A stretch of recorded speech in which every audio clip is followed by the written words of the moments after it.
Жүктілік кезінде қанша скрининг, қанша УЗИдан өтеді? Жүктілік кезінде 3 скрининг, 3 УЗИ жасалынады. Бірінші скрининг 11 мен 13 апта аралығында. Екінші скрининг 18 мен 21 апта аралығында. Үшінші скрининг 30 мен 34 апта аралығында скринингнен өтеді. Бұл барлық жүкті әйелдерге міндетті және жеткілікті тексерістер. Бірінші скрининг 11 мен 13 апта. Бұл ең толқытатын кезең. Осы кезде алғашқы рет балаңыздың жүрек соғысын естіп, кішкентайының қалай қимылдайтынын көресіз. Дәрігер генетикалық аурулардың қаупін тексереді.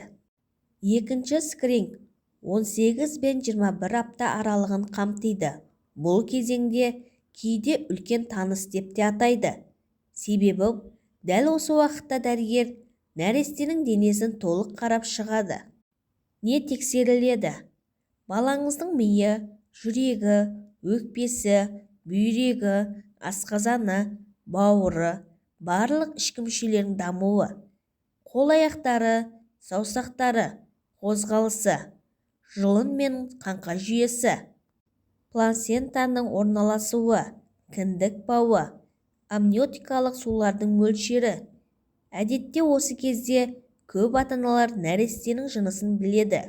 Үшінші скрининг 30 бен 34 апта аралығын қамтиды. Бұл кезеңде нәрестенің өсуі, салмағы, су мөлшері мен пластинканың жағдайын тексеріледі. Яғни босануға дайындық кезеңі деп аталынады. Баланың баспен, жамбаспен келіп тұрғанын анықтайды. Кей жағдайларда қосымша УЗИ жасалу мүмкін. 6-7 аптада жүктілікті нақтылау, эмбрионның дамуын, жүрек соғысын көру үшін және пневмоточный жүктіліктің алдын алу үшін. 25 аптада, егер дамуында патологиялық күдік болса, жиі 2 скринингтен кейін қайта тексеріледі.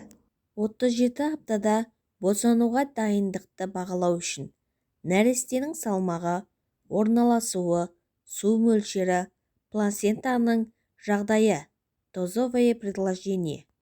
Әрбір скрининг тек тексеріс емес, болашақ ана үшін ерекше эмоция мен қуаныш сәті.